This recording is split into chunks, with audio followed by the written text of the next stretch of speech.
Il a promis de revenir. Mais la vie en a décidé autrement. Il a promis de revenir.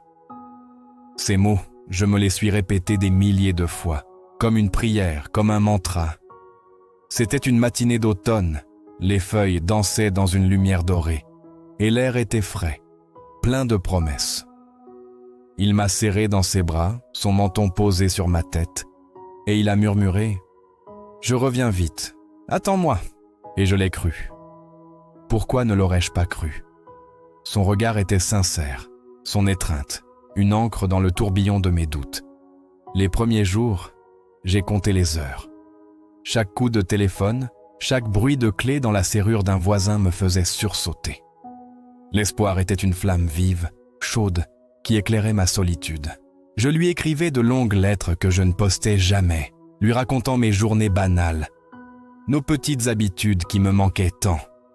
Le café du matin, qu'il aimait trop fort, la façon dont il laissait traîner ses chaussettes, des détails insignifiants devenus des trésors. Puis, les semaines sont devenues des mois. La flamme de l'espoir a commencé à vaciller, se transformant en une petite braise fragile. Sa promesse résonnait différemment, moins comme une certitude, et plus comme une question. Le silence est devenu mon compagnon le plus fidèle. Un silence lourd, pesant, plein de non-dits et de suppositions. J'ai commencé à me demander s'il n'avait pas simplement changé d'avis. Si peut-être, une autre vie, une autre personne, l'avait appelé ailleurs. La douleur de cette pensée était un poison lent. Les saisons ont passé, emportant avec elles les couleurs de l'automne, la blancheur de l'hiver, la renaissance du printemps. Mon monde, lui, était resté figé en octobre. J'ai essayé de vivre. Je suis sorti avec des amis, j'ai souri, j'ai ri même, mais c'était un rire en surface. En dessous, il y avait toujours cette attente, ce vide à la forme de sa silhouette. Les gens me disaient d'avancer, de tourner la page. Mais comment tourne-t-on la page d'un livre dont on ne connaît pas la fin? Un jour, une lettre est arrivée. Pas de lui, d'un inconnu. L'enveloppe était officielle, froide. J'ai mis des heures à l'ouvrir, mon cœur battant la chamade. Une peur glaciale s'emparant de moi. Et puis, j'ai lu. Les mots étaient simples, directs, cruels dans leur banalité administrative. Il ne reviendrait pas. Pas parce qu'il ne le voulait pas, mais parce que la vie, dans son imprévisible brutalité, en avait décidé autrement. Un accident. Loin. Soudain. Il n'avait pas menti. Il n'avait pas oublié sa promesse. Il avait simplement été stoppé net dans son élan pour revenir vers moi. Et cette révélation, aussi déchirante soit-elle, a été une étrange forme de libération. La colère, la rancœur que j'avais nourrie en silence se sont évaporées, laissant place à un chagrin pur, immense, infini. Je ne pleurais plus l'abandon, je pleurais la perte. Ce jour-là, j'ai compris que certaines promesses ne sont pas rompues par manque d'amour, mais par les circonstances de la vie. Il voulait revenir. Et dans mon cœur, cette intention vaut plus que tout. Son amour n'était pas un mensonge. Apprendre à vivre avec son absence, c'est un long chemin.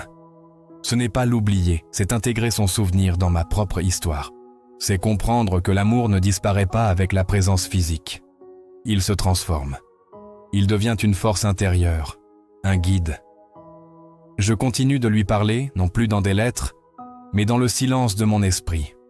Je lui raconte mes petites victoires, mes doutes. Je revisite les endroits que nous aimions, non plus avec la tristesse de son absence, mais avec la gratitude de les avoir partagés avec lui. Le parc où nous nous sommes embrassés pour la première fois.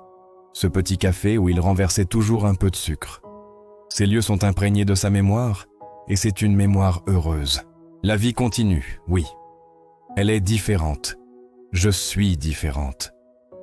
Marquée par cette attente, par ce deuil, mais aussi enrichie par cet amour inconditionnel.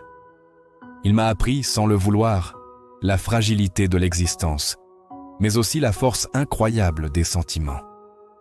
Sa promesse n'a pas été tenue, mais son amour, lui, est éternel. Il est là, en moi, et il m'accompagne chaque jour. Peut-être que vous aussi, Vous avez connu une attente, un silence, une promesse qui semblait rompue. Parfois, la réalité est plus complexe, plus douce et plus triste que ce que l'on imagine.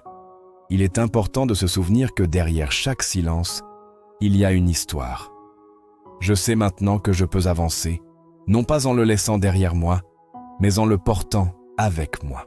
Sa promesse de revenir, finalement, il l'a tenue d'une certaine manière. Il n'est pas revenu physiquement, mais son amour, lui, est revenu habiter mon cœur pour toujours. Merci de m'avoir écouté partager cette histoire si personnelle. Si elle a résonné en vous, n'hésitez pas à laisser un commentaire, à partager vos propres expériences. C'est en partageant nos histoires que nous nous sentons moins seuls. Pensez à vous abonner pour ne pas manquer les prochaines vidéos. Prenez soin de vous et de ceux que vous aimez. À très bientôt!